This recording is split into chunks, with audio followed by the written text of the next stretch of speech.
এত আস্পর্ধা, ও আমার শাড়ি পরে নিয়ে যাব, ওকে তো আমি সঙ্গে নিয়ে যাবই। বাবা বাবা আপনি কিছু করুন বাবা। আমি কি করব সনাতন? ওর উপরে যে আমার কোনো শক্তি কাজ করছে না। বাবু বাবু দরজা খুলুন, দরজা খুলুন বাবু, সেই কি দরজা খুলুন। কে কে?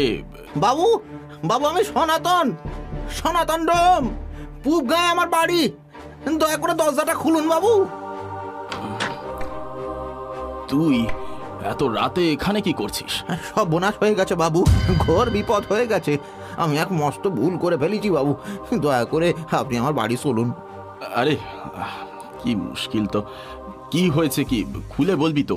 আর এই রাতে তোর বাড়ি যাব কি করে বলতো? আপনি না গেলে আমার সব শেষ হয়ে যাবে বাবু, আমার ভুলের শাস্তি এইভাবে দেবেন না, দয়াই আপনার। আরে বাবা দেখ, আমি তোর কথার মাথা মুন্ডু কিছুই বুঝতে পারছি না, তুই একটু খুলে বল দেখি কি হয়েছে।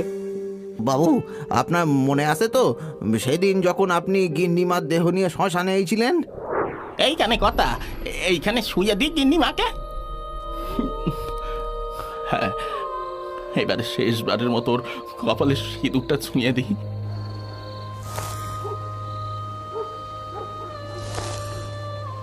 আহা গো, অমর সোনার প্রতিমার মতো বউটার কি হয়েছিল গো?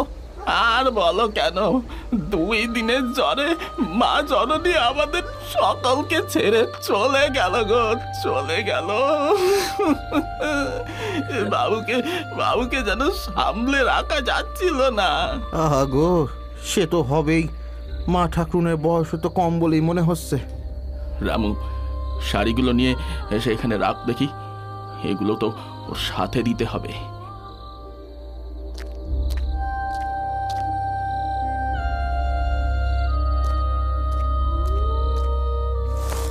এ কি বাবু, এত সুন্দর সুন্দর শাড়ি এভাবে সীতার কাছে রেখে দিচ্ছেন কেন?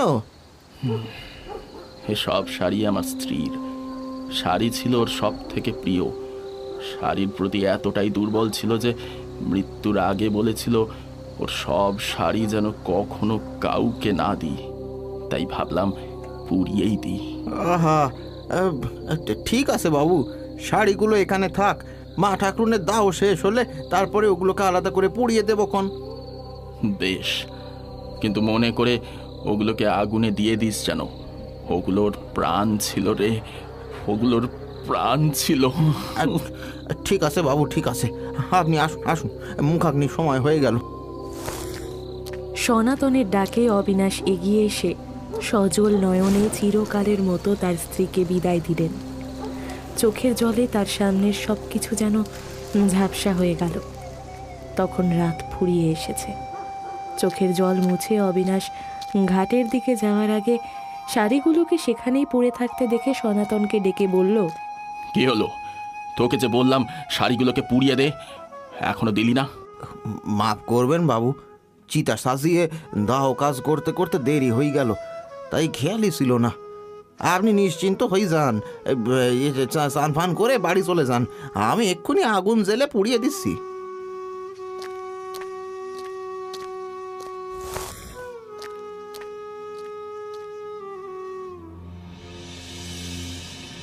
আহা, কত সুন্দর দামি দামি শাড়ি গো, এগুলোকে এইভাবেই আগুনে পুড়ে ছাই করে দেবো। এই নীল শাড়িটা কত ভালো দেখতে, ঠিক যেন বেনারসি। এদিন তো কমলা এইরকম শাড়ি নিয়েই। কই গো, যেটা বলেছিলাম এনেছো তো? কোথায় রেখেছো গো, দেখাও না।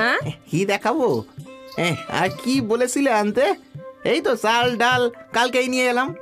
হ্যাঁ হ্যাঁ, চাল ডাল এনেই তো আমাকে উদ্ধার করে দিয়েছো তুমি। তোমার এইটুকু অবধি মনে নেই যে আমি তোমাকে কবে থেকে একটা শাড়ি আনতে বলেছি? কমলা, তুমি শুধু শুধু রাগ করছো, আমি মরা পুড়িয়ে যা টাকা পাই তাতে এসব হয় না। হ্যাঁ হ্যাঁ, সব আমার কপাল, পোড়া কপাল বলি। বছরে কি বউকে একটা নতুন সুতোও দিতে নেই গো? সেই কবে বাপের বাড়ি থেকে একটা শাড়ি দিয়েছিল, আমি এখনো সেটাই পরে যাচ্ছি। বউ, এত রাগ করো না গো, আমি বলছি আমি তোমাকে নিশ্চয়ই শাড়ি কিনে দেবো। হ্যাঁ হ্যাঁ, আমি চিতায় মরলে তুমি আমার চিতায় নতুন শাড়ি সাজিয়ে দিও। সঙ্গে গিয়ে পড়বো কানে। কি বললে যে তোমার মতো লোকের ঘর করতে এসেছিলাম। চি চি চি চি চি, গেম না ধরে গেল গো। এই তো সেই নীল শাড়ি যেমন বউ চাইছিল। এক কাজ করি, বরং এই শাড়িগুলো না পুড়িয়ে বাড়ি নিয়ে চলে যাই। হ্যাঁ, ঠিকই তো এই এত ভালো ভালো শাড়ি পুড়িয়ে নষ্ট করে কি লাভ? সেই বাবুও তো চলে গেছে, তার চেয়ে বরং এগুলো নিয়ে বউকে উপহার দিকে বউ যা খুশি হবে না।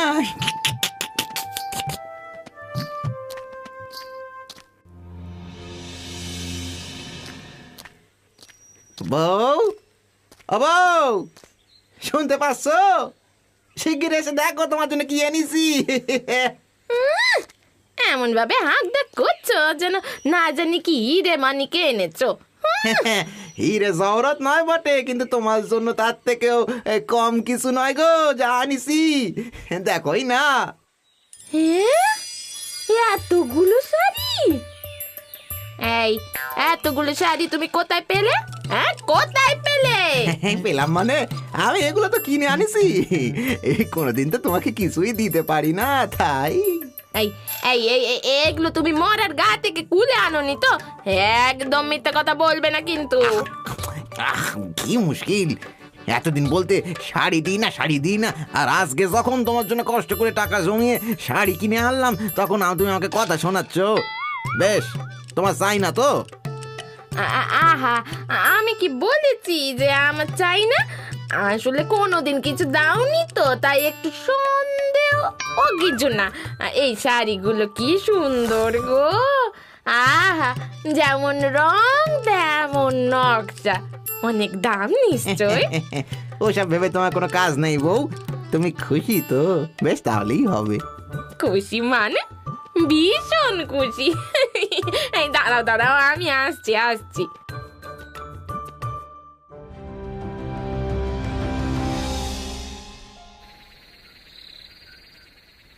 এ কি, তুমি বুঝি ওই নতুন শাড়ি পরেই ঘুমোবে? তা নয় তো কি, আমার বাবা তর সইছে না, আজকে আমি নতুন শাড়ি পরেই ঘুমোবো।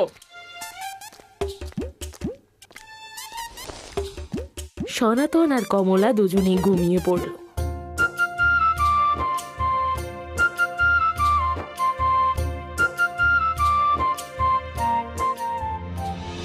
হঠাৎই গ্রামের ঘোষ বুড়োর মৃত্যু হতেই সকলে সনাতনকে ডাকতে এলো। সনাতনও তাড়াতাড়ি উঠে কমলাকে ডেকে বলল, বউ, ও বউ, আমি চললাম গো, তুমি দৌড়টা ভেতর থেকে লাগিয়ে দিও। তখন সারা দিন কেটে বিকেল হয়ে গিয়েছে। সনাতন সারা দিন শ্মশানে দাহ করে বিকেলে যখন বাড়ি ফিরল, সে অবাক হয়েই দেখল ঘরের আলো তখনও জ্বলেনি, চারিদিক অন্ধকার হয়ে রয়েছে। সনাতন বেশ কিছুটা অবাক হয়ে ঘরে ঢুকে দেখল না ঘরে কোনো রান্না হয়েছে আর না কমলা জল এনেছে। সে যেমন ভাবে শুয়েছিল তেমন ভাবেই শুয়ে রয়েছে।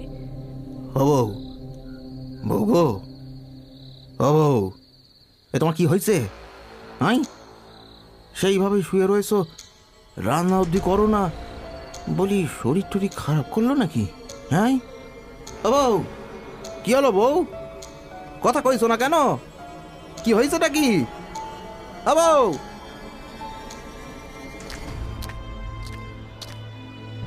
বৌদি, ও বৌদি, বলি আমার বউ আজকে জল আনতে যায়নি? তোমার বউ ওই ঘরে আছে বুঝি? কই সকাল থেকে তো তার কোনো সাড়া পাইনি। আমি তো ভাবলাম সে বাপের বাড়ি গেছে। কি, সে ঘর থেকে অব্দি বেরোয়নি? কই না তো, তোমাদের দূর তো সেই সকাল থেকেই বন্ধ। এ কি কথা, কমলার হলোটা কি? কাল রাতে সেই শাড়িটা পরলো আর তারপর থেকে একটা কথাও বলছে না। না না না, কিছু তো একটা গন্ডগোল হয়েছে। আমাকে একবার গ্রামের তান্ত্রিকের কাছে যেতে হবে। হ্যাঁ, এক্ষুনি যেতেই হবে। বিপদ বুঝে সনাতন তৎক্ষণাৎ তান্ত্রিকের কাছে চলল। তান্ত্রিক সমস্ত ঘটনা শুনে তড়ি ঘড়ি সনাতনের সাথে তার বাড়িতে এসে উপস্থিত হলেন। তারপর কমলাকে দেখে তার কিছুই বুঝতে বাকি রইল না। বল, কে তুই? তুই কে বল? কথা বলছিস না কেন? বল বল, তুই কে? এবার কি হবে বাবা? ও কথা বলছে না কেন? তোর লজ্জা লাগে না সনাতন? ওমা, ওমা! তুই নিজের বউকে শাড়ি কিনে দিতে পারিস না বলে আমার স্বাদের শাড়িগুলো এনে দিবি? এই তুমি কে? কে তুমি? আমি তোর বউয়ের জম। তোকে বলেছিল আমার শাড়ি আমার সাথে দিয়ে দিতে, তুই দিসনি তুই। আর আর তোর বউয়ের এত আস্পর্ধা, ও আমার শাড়ি পরে নিয়ে যাব, ওকে তো আমি সঙ্গে নিয়ে যাব। না না না না, এ শাস্তি দিও না, দয়া করে ওকে ছেড়ে দাও। বাবা বাবা, আপনি কিছু করুন বাবা। আমি কি করব সনাতন? এই নতুন মরা আত্মা, ওর উপরে যে আমার কোনো শক্তি কাজ করছে না। Ring ring shot! এই চুপ, একদম চুপ। তোর এত সাহস, তুই আমাকে তাড়াবি? তোর একটা নাতনি আছে না? তুমি তুমি কি করে জানলে?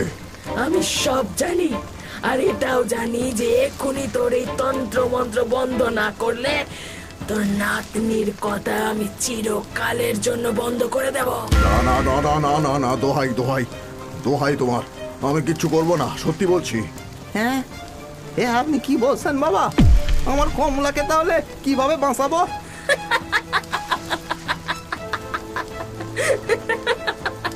সেটা তখন মনে ছিল না, যখন আমার প্রাণের থেকে প্রিয় শাড়িগুলোকে বাড়ি নিয়ে এসেছিলি। অপদার্থ মূর্খ কোথাকার! ক্ষমা ক্ষমা, আমাকে ক্ষমা করে দিন, দয়া করে আমার বউকে ছেড়ে দিন। কখনো না, ও আমার শাড়ি পরেছে না, আমার স্বাদের নীল শাড়ি, আমি একবারও পরিনি। এটা এটা ও পরে নিল, ওর ঘাড় মটকে দেবো আমি। সনাতন, সনাতন, যদি নিজের বউকে বাঁচাতে চাস তাহলে তাড়াতাড়ি ওর বরকে ডেকে আন। যদি পারে ওই পারবে, দেরি করিস না, যা যা যা। আমি আপনার কাছে হাত জোর করছি কর্তা, পায়ে পড়ছি, দয়া করে আমার বাড়িতে চলুন। আমি আপনার কথা না শুনে বড় ভুল করেছি। আচ্ছা, বেশ বেশ বেশ, চল, আমি দেখছি। আমি তো তোকে আগেই বলেছিলাম শাড়ি ছিল ওর সবচেয়ে প্রিয় জিনিস, কিন্তু তুই শুনলি না। বিশ্বাস করুন বাবু, বিশ্বাস করুন বাবু, আমি তো ডোম। ও কত কত মরা পড়াই, কিন্তু কোনোদিন এইরকম কাণ্ড দেখিনি। আমার ঘাট হয়েছে বাবু, ঘাট হয়েছে।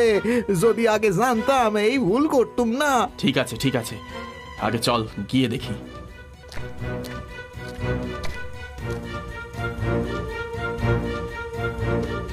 বউ, এই, বাবা, আমার বউ কই বাবা? ওই দেখো, সে গাছের উপরে উঠে বসে রয়েছে। ওগো, তুমি এসেছো? হ্যাঁ, তুমি এসে পড়েছো গো। দেখো, এই বদমাস দুটো মিলে আমার শাড়িগুলোর সাথে কি করেছে। কি করেছে গিন্নি? আর তুমি অমন গাছের উপরে কেন বসে রয়েছো? নেমে এসো। না, আমি মোটেই নামবো না। এই ডোম আর ওর বউ মিলে আমার শাড়ি চুরি করে নিয়েছে, জানো? আচ্ছা ঠিক আছে ঠিক আছে গিন্নি, আমি এদেরকে দেখছি। তুমি তার আগে নিচে নেমে এসো।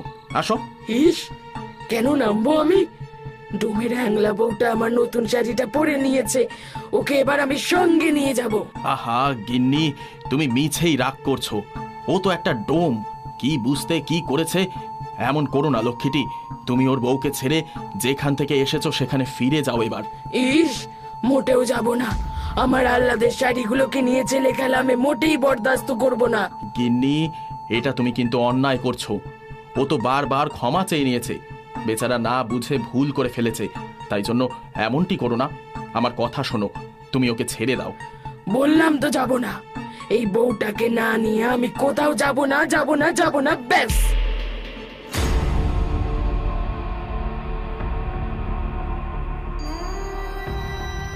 উমা, এই শাড়িগুলো নিয়ে এলে কেন? এগুলো নিয়ে কি করবে? তুমি যখন আমার কথা শুনবেই না, তখন আমি এগুলোকে পুড়িয়ে শেষ করে দেব। একটা ভুলের জন্য কাউকে এত শাস্তি দেওয়া উচিত নয়।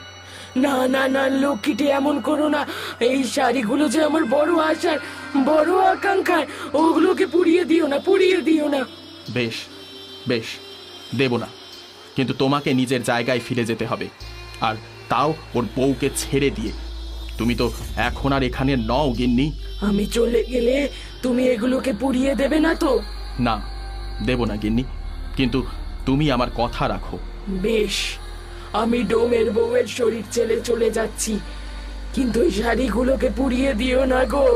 তাহলে এগুলোকে নিয়ে আমি কি করব তুমি বলো? ওগুলোকে বরং জলে ভাসিয়ে দিও। আমি আসি আমি। এরপর সনাতন ডোম সেই সমস্ত শাড়িগুলোকে নিয়ে একটা একটা করে জলের মধ্যে ভাসিয়ে দিল। নদীর জলে অবিনাশের বউয়ের সাধের শাড়িগুলো ভেসে চলে গেল। সনাতন একটা দীর্ঘশ্বাস ফেলে বলল, বাবা, অনেক শিক্ষা হয়েছে বাবা। আর কখনো পরের জিনিসে লোভ করব না। যা পরবো নিজে রোজগার করে কিনবো, আর না